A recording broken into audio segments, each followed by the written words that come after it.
Today on Network Freaking Marketing Radio, we're going to talk to Mark Victor Hansen and his lovely wife, Crystal. Are you tired of the old ways of trying to recruit friends and family to your MLM? Tactics just don't work anymore. Have you wanted to quit and say the heck with this, but something still gives you that burning desire to rock this business? All you needed was the way. This is Network Freaking Marketing Radio. Mark, 312 books written and still going. Man, tell me about this. First of all, I love to write, and more importantly, that the people love to read what I've written. And as you know, I'm world's best-selling author, having sold 500 million books. And what's so amazing is that we're doing all these podcasts around the world, and the results people are getting. And now, Crystal and I have written this great new book called Ask, The Bridge from Your Dreams to Your Destiny, which I think, forgive me for saying it, but of all the covers I've ever done, this is the prettiest cover we've ever had. But the book is getting tremendous results, Ryan. I mean, just beyond extraordinary. You know, we talked offline before we did this show, and you sent me over a copy. And I'm both a reader, and I'm very much an audio person, too, as well. So I downloaded the Audible version. And I had you had said to me, read the forefront, the first chapter to my kid. And so I laid down, we read it, and it was interesting. You know, it was about Mikhail, right? Michaela, I believe. Right. And I had turned on the Audible afterwards, and I had left it running in his room. And last night, we had just listened to something Ray Higdon was doing as well. And I walk in. Now, my son's 10 years old, ADHD, good baseball player. I walk into his room, and I was just going to give him a kiss goodnight. And it's about 9:30, and he's got a journal open on his desk. He says, I've got a 20-day plan. If I can make $5 for the next 20 days, I can make an additional $100. And I know something. All I have to do is ask for it. Oh. And this was not me anything. He literally said, I stayed up late the other night listening to that book. And it just tells you, if we let our kids learn on their format and don't shove it at them, it is the most endearing thing I've ever seen. Because, you know, they don't teach that today. Oh my gosh. First of all, you're touching our hearts. Crystal wrote The Fable of Michaela, and as a businessman who had to start at 9 years old making enough money to buy my own clothes and everything, tell your son I love him. Both of us are cheering him on, and then I want Crystal to talk. But it just, the story you just gave, I got goosebumps. In Chicken Soup for the Soul, we said goosebumps is a discernment of goosebumps, God bumps, chili bumps. Different people call them different things. And what I'm saying is, I want to hear even more depth of what your son said and did, because we don't care how it wakes somebody up. We say we're unique. We want to be transformational. We're transformational now to a 10-year-old in your life. And it's inevitable that he's going to be a moneymaker because he's going to learn how to ask in addition to doing sports. You want to add to that, honey? Oh, go ahead, and then I'll add. I was going to say, you know, he does have the ability to go out there. You know, we had hand sanitizers, a company years ago that we had developed and bought and sold, and I had some extra product in one of the areas, and he went out and sold them door to door and stuff like that. But the biggest thing that I couldn't believe he picked up was the whole concept of your book. He's like, if I just ask for something, it'll happen. It may not happen then, but at 10 years old, he's able to correlate what so many people in this world don't even understand or feel or touch. I love that. Right. And, you know, that's why we started with The Fable of Michaela, because it's just this beautiful story. It takes place in the time of kings and queens. And you know, Michaela starts off in a really bad place. You know, she's lost everything. Her parents have both died. Her mother died of an illness. The bill collectors took away her home because they owed so much money. And now she's sleeping in a grove of trees, and her job, basically, she's an indentured servant to pay for her debts. And every day her job is about lifting heavy rocks from one place to another. And that is really where a lot of people feel they are right now. So, you know, I wrote The Fable to be kind of every woman, every man's story in a way, you know, because we'll be at those places in our life sometimes where we do feel hopeless and helpless, and we don't have any answers. And it seems like we've probably lost everything. And that's exactly where Michaela was. She had lost everything, including all hope. And, then she falls into the exhausted sleep, and the being comes and he takes her on this magnificent journey and shows her the asking bridge and gives her this message. I'm not going to give the whole thing, but then, basically admonishes her to ask and never stop asking. And from that second forward, something lights up in her, and she starts to wonder, and she starts to be curious again, and she starts to ask again. And as she does and starts to form these questions to herself, others, and to God, all of a sudden her life starts to just grow and blossom and evolve to the point where by the end of the story, you wouldn't even recognize her life or Michaela. She's become this completely transformed person. And that's what all of us can do. And I think starting with that story, we can all relate to a story. A story is such a beautiful, it's a metaphor for our own lives. And our brains learn very quickly from stories. They're like, because it's a pattern we can follow and quickly understand. And then the emotions of the story really cement that in. Emotions create more enduring memories. So I love that your son loved this book. I mean, it just makes me know that when I started writing the Fable of Michaela, it just flowed to me. Like it's like it had a life of its own, and I was just interpreting it. It was so beautiful. And I really do feel like it was kind of a gift from God. I really do, because so many people have told us the similar thing to what you've said. Like, I read this fable and I couldn't stop thinking about it, and I was crying, and I ran and woke my wife up, and we read it together, and we cried together, and then or they got their 3 kids and sat down and they all read it together. So we love being a part of that for people, and just helping them understand that everything in this life can change for the better when you learn how to ask. So many people are just so hard on themselves. And then, I mean, it's got to be, to be able to carry what you guys have done throughout your career. Yes, you write books, but the inspiration and the monumental change that you cause in people's. I'm sure you get countless emails and letters and stories, whether it's someone keeping them possibly from suicide or just changing their life. It's got to make life have a very unique path, to say the least. And being able to say that, I was put on this earth to do that. How does that make you guys feel? Well, first of all, it makes us feel tremendous. And the reason the subtitle of our book, Ask, is The Bridge from Your Dreams to Your Destiny, is exactly what you just said intrinsically. Every one of us has a destiny, and a destiny is great. And our destiny, Mark and Crystal's destiny, is to help everyone find their destiny with our 3 basic tenets, like Crystal just mentioned: ask yourself, ask others, and ask God. And the reason we're so relatable is each of us have a story. I mean, my story is I went bankrupt in 1974, as you know, lost $2 million so fast I had to check a book out of the library. How to go bankrupt by yourself. Not a real good plan, but my experience. And then I'm sleeping for 6 months in front of another guy's bedroom in Hicksville, Long Island, New York, feeling beat up, despondent, disconsolate, so low I had to reach up to touch bottom. I sort of wanted to kill myself. I thought, thank God I wasn't successful at that. But then I kept asking God, what am I supposed to do? And you're supposed to talk to people that care about things that matter, that would make a life-changing difference. And I said, oh my. Go to my breakfast with my 3 roommates and a miracle happened. I said, hey, you guys, I want to be a speaker. You know anyone young that's speaking? It's not a lawyer, not a doctor, not a celebrity. And I'm asking you, if you know somebody, or a Hollywood or Broadway star, and said, yeah, this kid is a few years older than you. He's out in Hauppauge, Long Island, New York. Well, I raced out to Hauppauge, and I listened to this guy mesmerize an audience, Chip Collins, who later became my mentor and best friend, for 3 hours, wowed the audience. But I go up to him at the end, I asked, Chip, Mark Victor Hansen, can I buy your lunch and learn how to do what you do? He said, look, kid, chance of you making it in a business is 1 in 1,000. You ain't going to make it, so I think you ought to just not buy me lunch. I said, no, I can afford to buy you lunch. I haven't got much money, but I'll buy you lunch.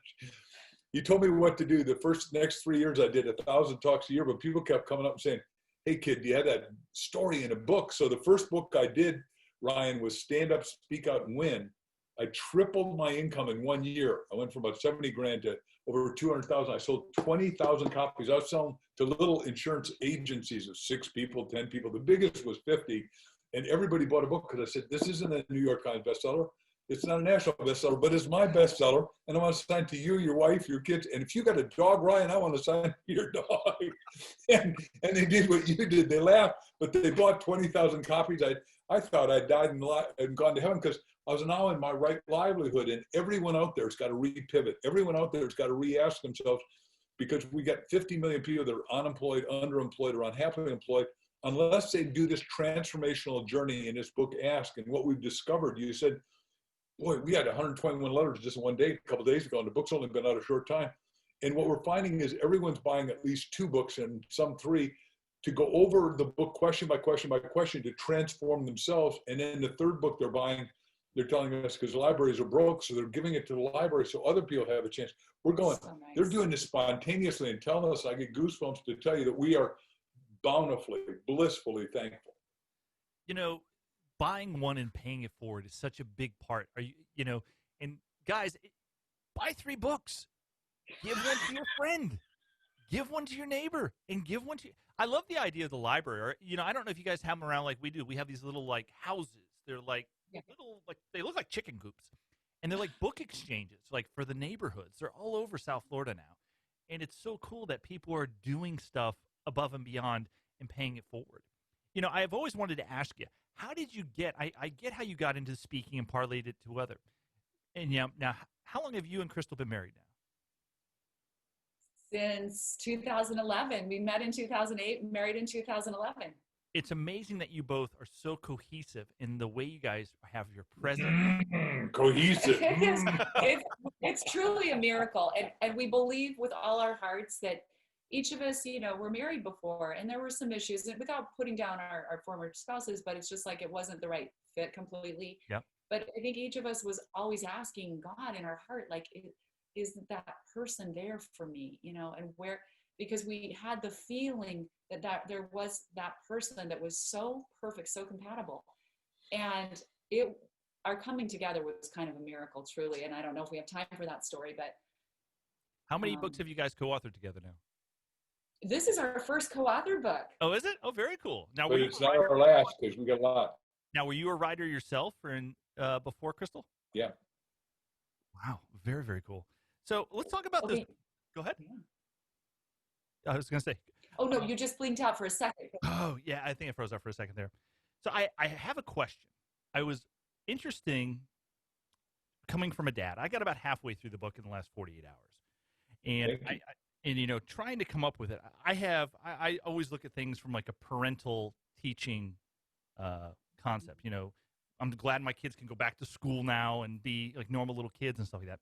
And I think as parents, we do a huge disservice to our kids. And it amazed me as something that repeatedly kept back in my head is, as parents, we teach our kids, unfortunately, as the mass, not to ask. Yeah. And the takeaway I got is like all those little questions that you get are such big building blocks. And we need to tell parents out there that slow down, listen to your child. They have a voice. Even though they annoy you with the 50,000 times and the whining and all that stuff, and sometimes you got to give them a little spanking, but it's so true. I know your standard. I want you to comment on that. Right. So, we talk about that because it is so much the foundation of who we all are. And we need to understand that as parents. So we come into this world as children completely uncorrupted. And we naturally want to know everything because that's how we grow. That's how we evolve. We want to know who, what, when, where, why, how. And also we want to ask for more all the time because that's our little human spirit just wanting to grow, evolve, to become more. And that is so beautiful and so natural. But like you said, over time, depending on how we were parented, what happened at school with our teachers, work, jobs, basic life rejection, we start to get shut down. Quit asking. I'm tired of hearing you ask. Don't ask unless you're called upon. Listen to the teacher. Listen to me. Your questions aren't valued in a work setting. Just do what we say. Just keep your nose to the grindstone. And over time, literally, that beautiful spirit we were all born with, and the ability to ask, gets crushed out of us. And so all of a sudden, we find ourselves as adults feeling, first of all, ashamed that we don't already have all the answers to everything, feeling ashamed that we don't know certain things and might need help with certain things, and really just feeling very scared and afraid to ask for something, ask for help, ask for assistance, ask for, whatever advice. And it's the saddest thing ever. And that's why Mark and I wrote this book, because we all need to get over that. And we talk about the 7 roadblocks to asking specifically in the book. And we can talk about those too if you want, Marie. Because, very few people, if you really analyze ask, it's the forefront of anything we do. You got to ask for everything. And it can be taken like good and it can be taken bad. Because, if you're in the network marketing world, we teach people to have freedom again, not having to ask to whether or not your child can go to the doctor or asking if you can take a day off. You get those freedoms when you go into entrepreneurialism. Yeah. And, your book teaches so much of the fundamentals that I think innately we have them. By default, we are born with that. And through this crazy world we live in, we kind of, I guess the right word is shelter ourselves, maybe. Maybe that's the right word.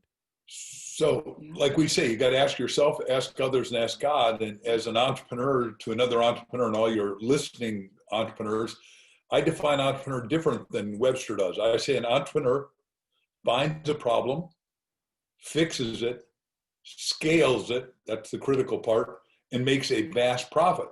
Because spiritual language says, the greatest amongst you is servant of all. Therefore, you and I are here to serve greatly. And your compensation, it's a quality of service plus a quantity with a positive mental attitude that equals unlimited compensation. And according to Guinness Book of Records, I'm the world's best selling nonfiction author ever. And we're not done yet. And people say, well, you can't do what you're trying to do. So we're saying you got to ask yourself, what do you want in your heart of hearts to do in your business, in your practice, in your family, in your life, in your spiritual growth? Because you and I are here to go against our full potential. And Crystal and I want to be this catalyst to get you to your destiny. And we're asking everyone not only to read the book, but then go to askthebookclub.com, and we're going to do a free seminar with you all, everyone that comes on, because we want everyone to grow up, Ryan, and become what we call, quote unquote, master askers. And when we interviewed ourselves to do the book, and then we did the full due diligence of all the academia with Harvard and Stanford and Cambridge, and then we interviewed 26 superstar askers. Every one of them, the difference between little success and vast success is one thing. You hit it right. You ASK to GET, the business. And we interviewed the top female network marketer. You probably have had her on your show, to Rita Davenport. And Rita, God bless her, said, you got to get your ask in gear. That's one of the best, what do you call that? There's a word for like when you pun something off. I can't think of what exactly it is. There's another part in the book that I found was really interesting. Humans are the only ones that have critical thinking. And it's interesting because, then I'm sitting there like, I'm looking at my dog and I'm like, they don't have the ability to do, we're the only species to be able to do what we've done, and gone to other planets and done all this stuff. And I wanted to see where you guys were taking that further. Like, what do you think about that critical thinking?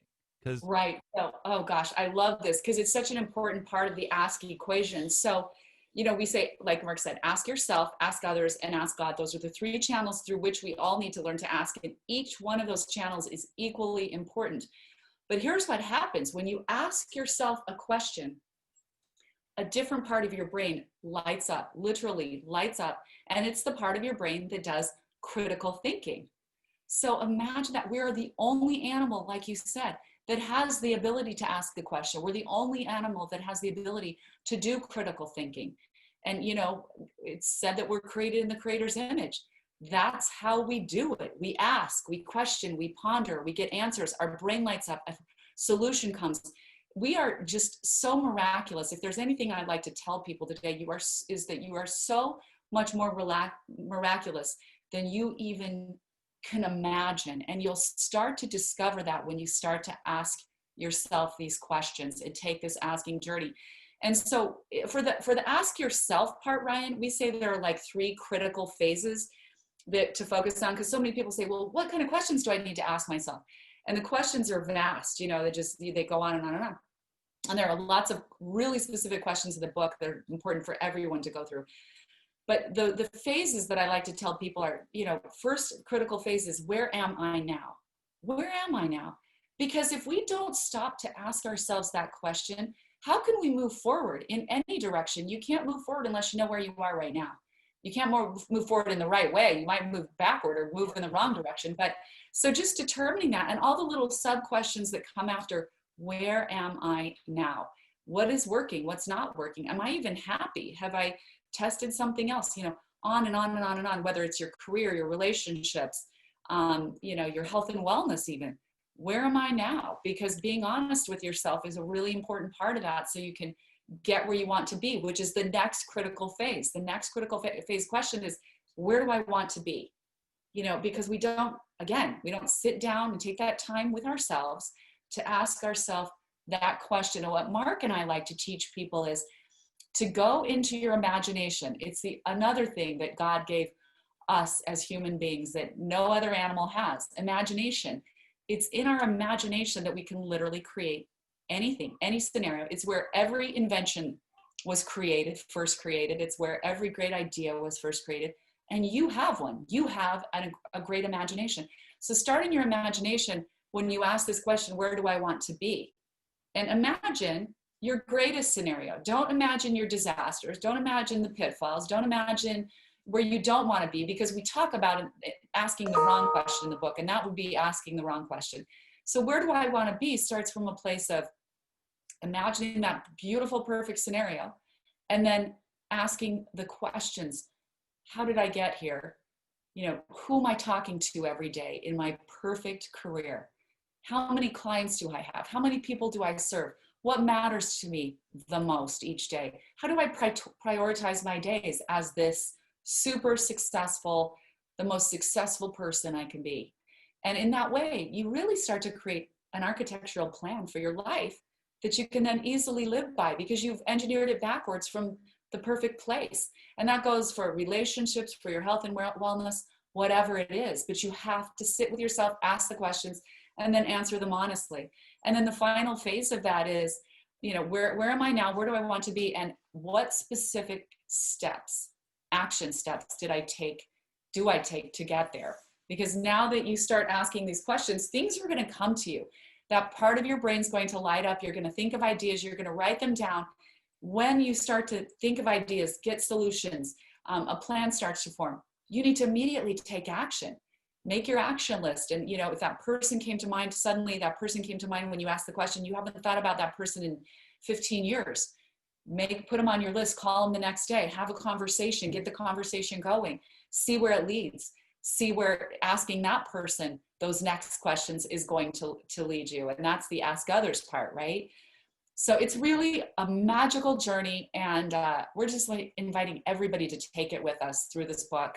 So many people need it today. I mean, because we all know the guy that's been stuck in the same job, or the young lady that's been doing the same thing for the last 20 years.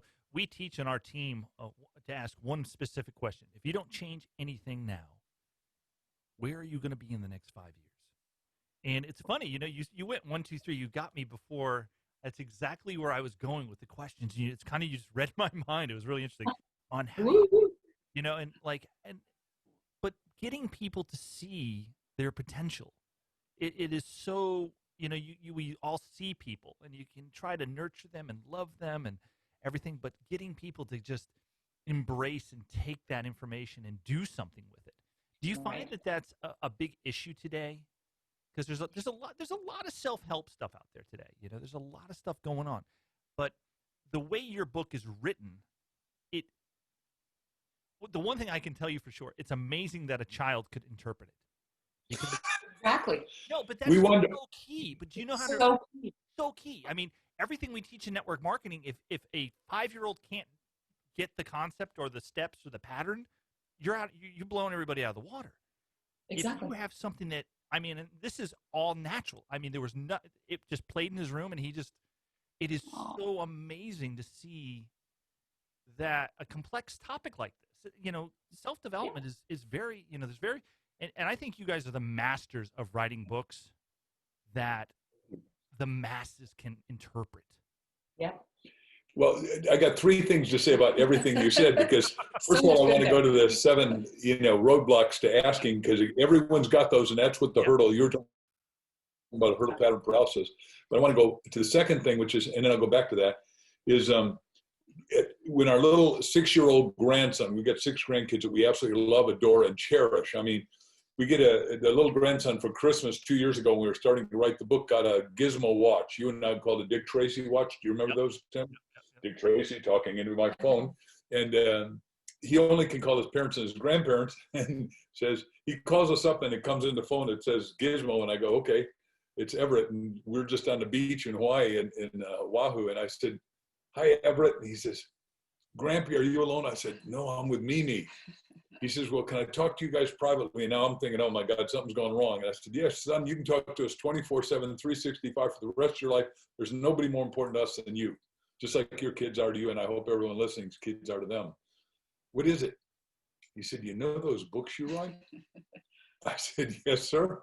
He said, I love them. He said, you still writing them? I said, yes, sir. He said, can I write the next book with you? I looked at Mimi and you said, of course you can. So at 6 years old, the kid is precocious. He's reading at a 5th grade level, and obviously books are a big thing in our family. Grandpa's the biggest in the business. But I mean, he's even read the book. That's what I'm saying, is that kids are absorbing this, because then the third part I want to make, and then I'll go back to do the 7 roadblocks, is that my teacher in graduate school is Bucky Fuller. He was best student of Albert Einstein, as you probably know. But Albert said, genius is the ability to take the impossibly complex and make it simple so everyone could understand, like E equals MC squared, which I can tell you what that really means, but it is not simple. Okay, so the 7 roadblocks are unworthiness. That's why most people won't even attempt stuff. And all of us have one or more of these going at any given time. Naivete, which Crystal's got a glorious story about, but you just don't know what you don't know. 3 is doubt. Go, oh, I'm not good enough to build a downline, upline, sideline, success line, support line. Yep. Excuses. Oh, I would. Ryan, I really meant to do that. Honest to God, I did. I told my wife I'd be there, but the rain fell and the door broke and the kid cried and the dog barked. So, right? And then fear. All of us got some intrinsic fears.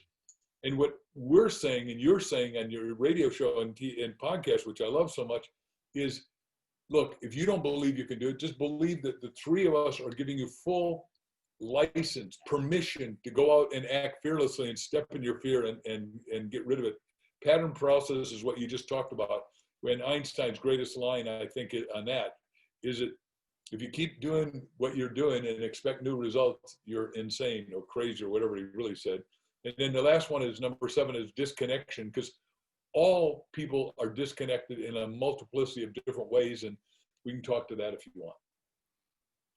I think, okay, let's talk about disconnection, because I think that is one of the biggest things in the world today, because we're getting bombarded from every angle we have.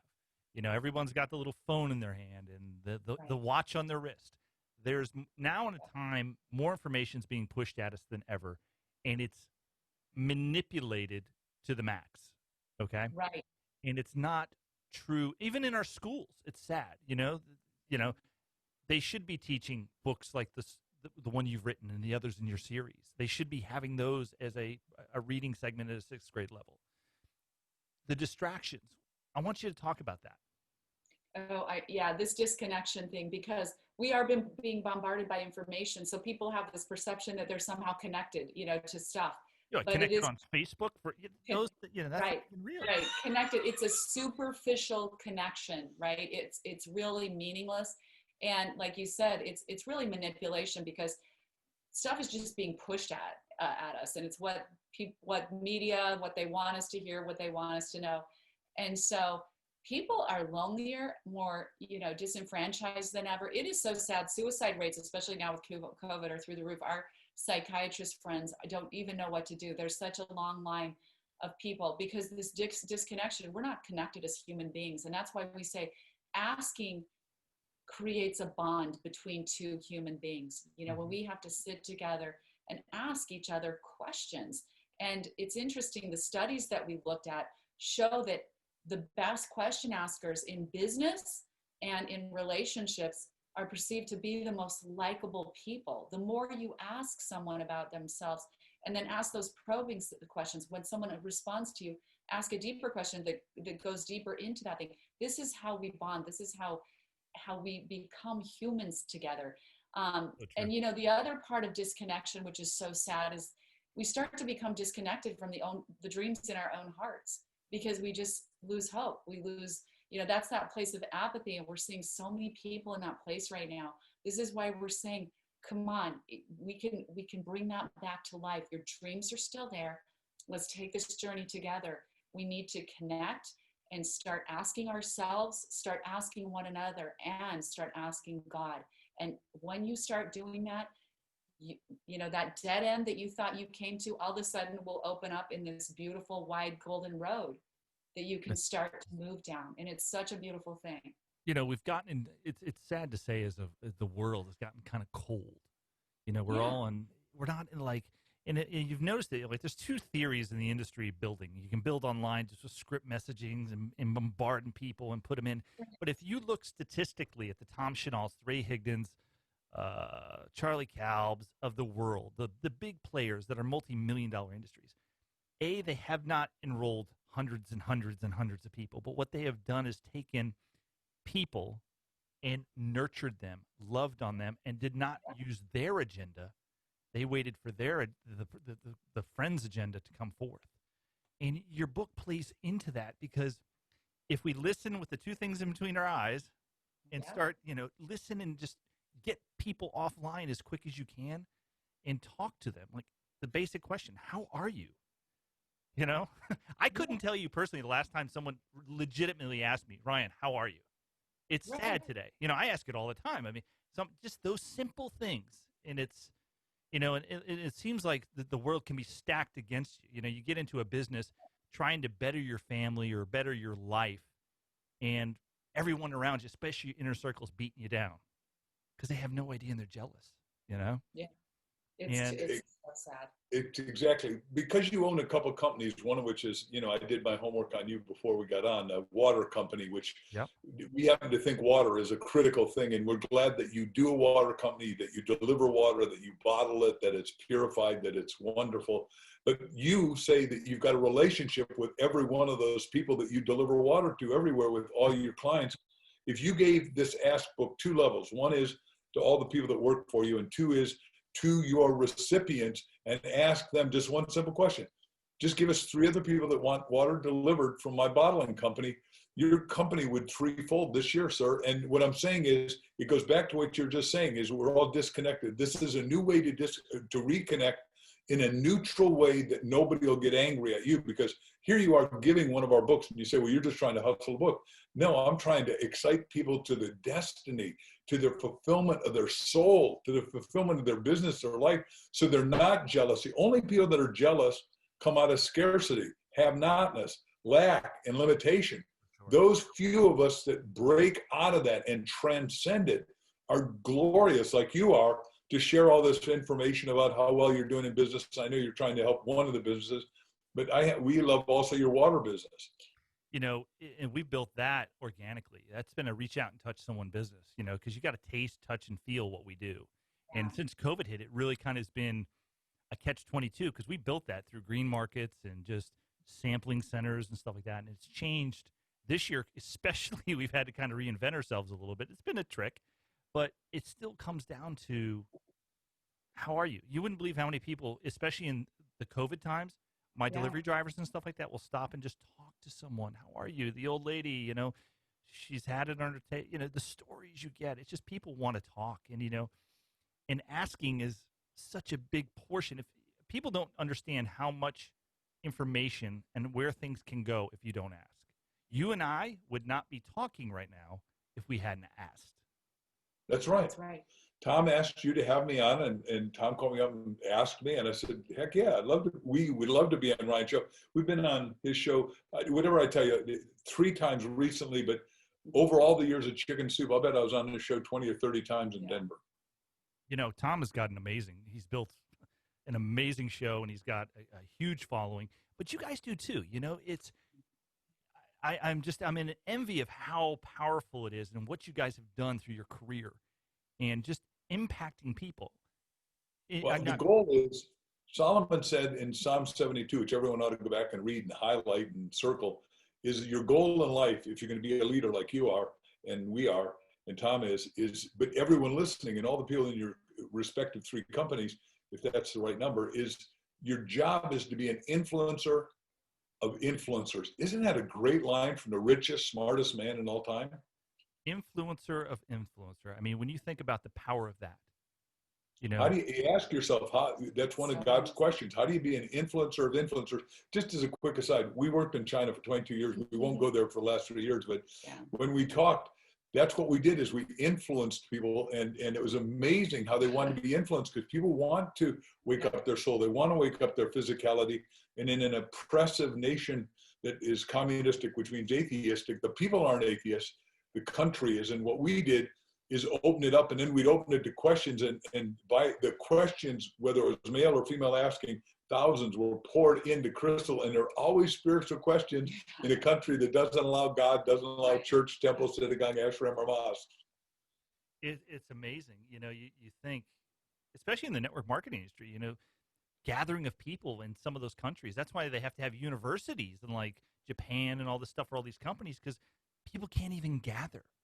You know, my wife is Hungarian, and she can remember as a child, you know, growing up in a communistic environment, like with her dad losing the job from the government and stuff like that. And it's really interesting to see her position on certain things here in America compared to what she grew up with. And, you know, it's the blessing that we have. Fight for freedom, right? Sorry, I didn't mean to walk over you. I thought you stopped. She'd fight for freedom, aren't I right? Oh, she totally would. I mean, she's. It's amazing to see. You know, I think the most touching thing I ever saw in my life was when I saw my wife become a U.S. citizen. Oh. And the tears that she had just going through the process and the care that, well, the truth is she probably had more passion for our country than most people have for our country. But by the way, we had a housekeeper named Eva Espinosa, and she needed to become an American. So she said, Senior Mark, I'm having trouble. So I taught her how to do it with kinesthetic, right? Freedom of speech, right to bear arms, and she got the highest in her class because she desperately, English was a second language and very tough for her because she picked it up late, like my parents did. My parents are Danish immigrants. It was really tough, and I so empathetic with learning, and I just had to ask myself, what is the way I can teach her, because everybody has learning disabilities and different things. Well, in this country, I was going to say, you guys, it's just so amazing. We have the ability to ask for and get what we want. You know, we're not dictated to. We don't have to be this certain being and live in this certain place. And so we should all have so much gratitude for that and take advantage of it. Take advantage of this blessing of being in this country by really taking your asking journey to a deeper level and asking yourself, asking others more, asking God more, so that you can ultimately express your best. Because I think the most important question I ask myself every day is, you know, God, what is the best expression for which you made me? Each of us has that greatest expression of ourselves. And are we expressing our best? Are we? I mean, that's a question we all need to start with. And how do we do that better?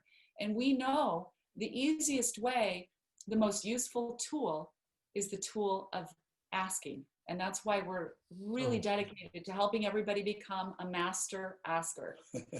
Well, it's so fundamental. I mean, guys, anybody that's listening to this show and watching this on the YouTube replays and all that kind of stuff, I don't think I've seen a book come out in the last couple of years that there's manuals out there on how to build a business. There's a manual on how to do this and how to do that, you know, and they're a dime a dozen.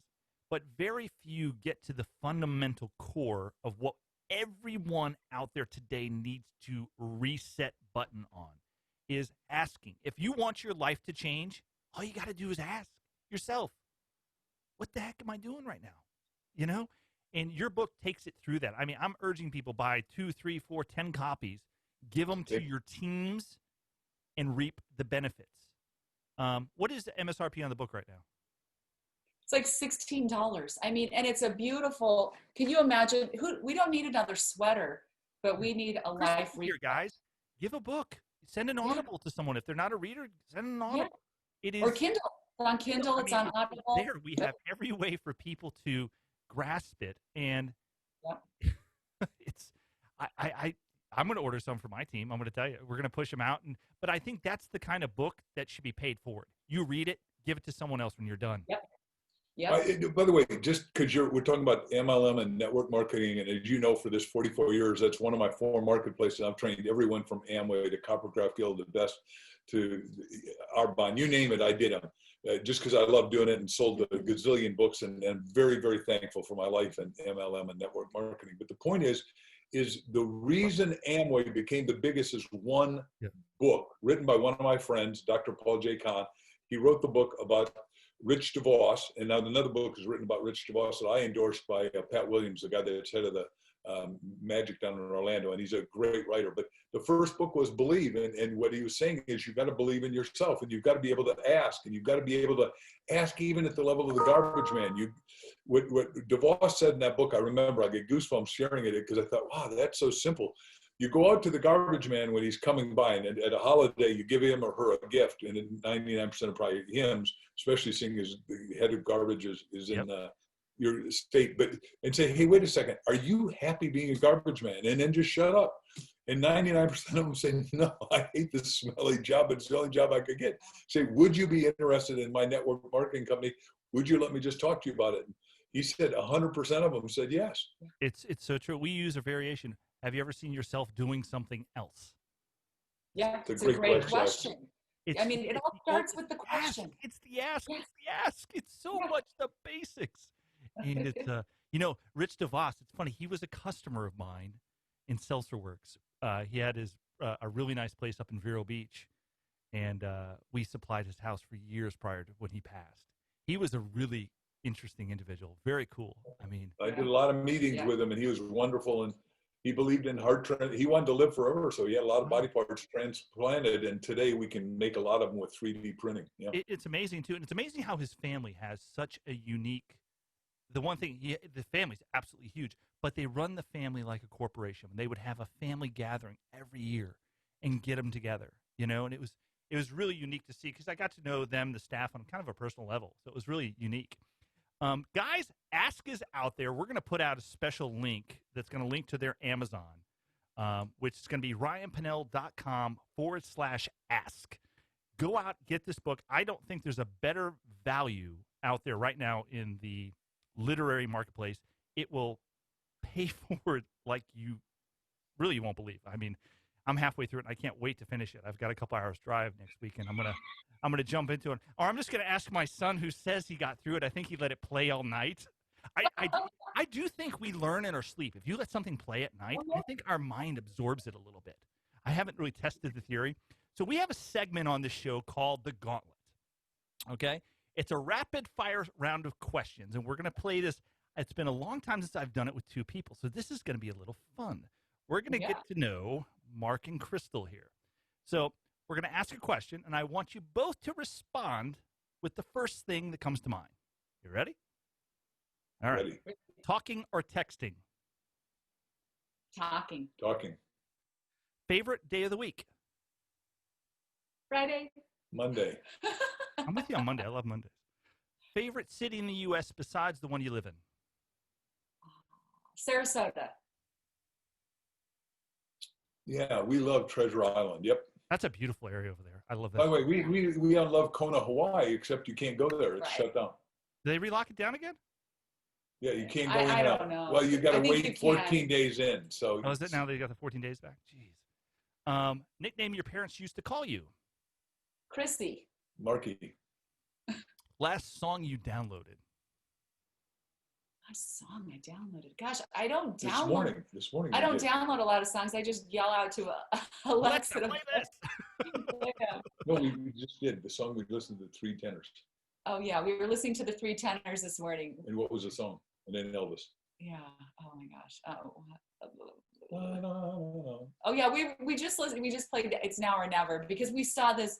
amazing little group of a trio of young men. They were like 14 years old who sounded like the tenors, and we're like, oh, this is crazy. So and they're Italian, and they made it. They melted our heart at breakfast. We were watching it. Somebody sent to us and said, "You got to stop doing what you're doing and watch this," and we did. But you know what? That's a sign for this interview today. It's now or never. Let's get going, right? Let's take the journey. Ask together.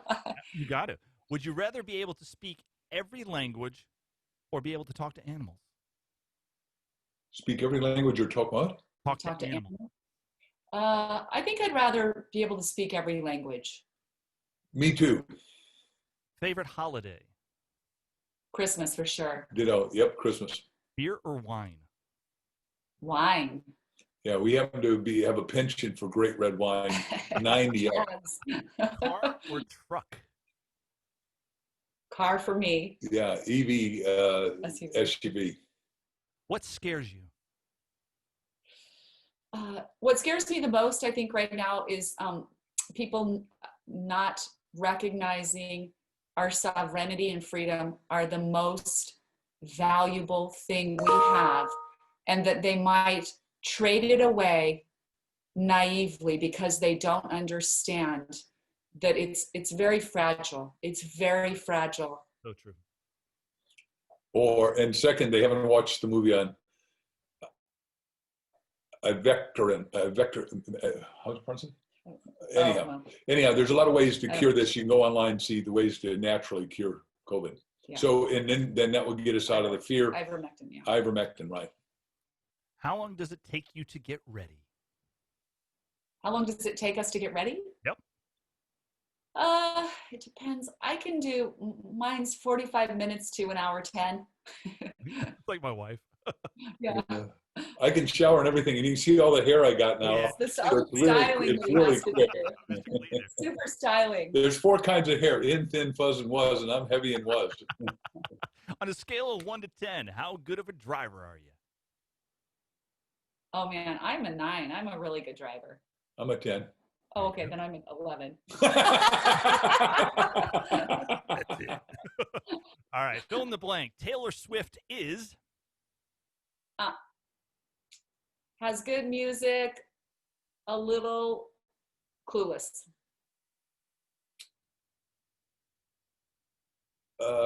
Is not clued into what's happening today. Agreed. At what age do you want to retire? Never. That's mine. Never. I'm going to live to be 127 with options for renewal. If you have a high quality of life, you want a high quantity of life. Invisibility or super strength? Super strength. Very cool. Is it wrong for a vegetarian to eat animal crackers? No, I think it's mandatory. Matter of fact, somebody just sent us that as a Christmas gift, and it was just, well, actually, a shower gift. So they're all wet, though. So we got 2 more for you. Dawn or dusk?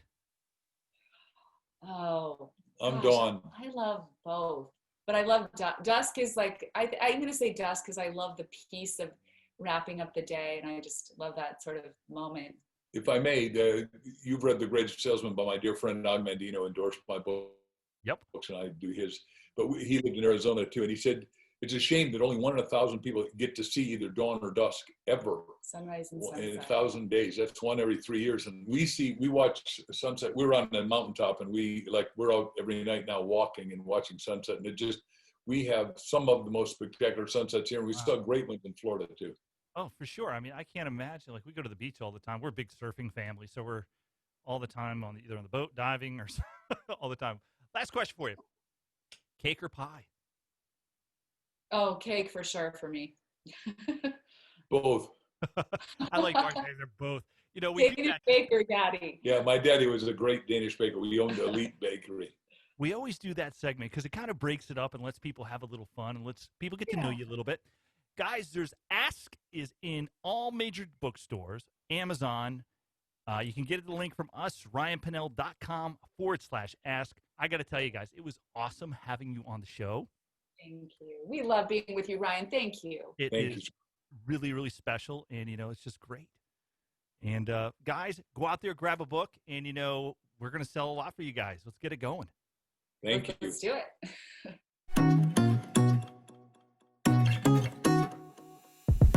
Hey guys, it's Ryan here from Network Freaking Marketing Radio. If you like what we're doing, head over to iTunes and give us a like.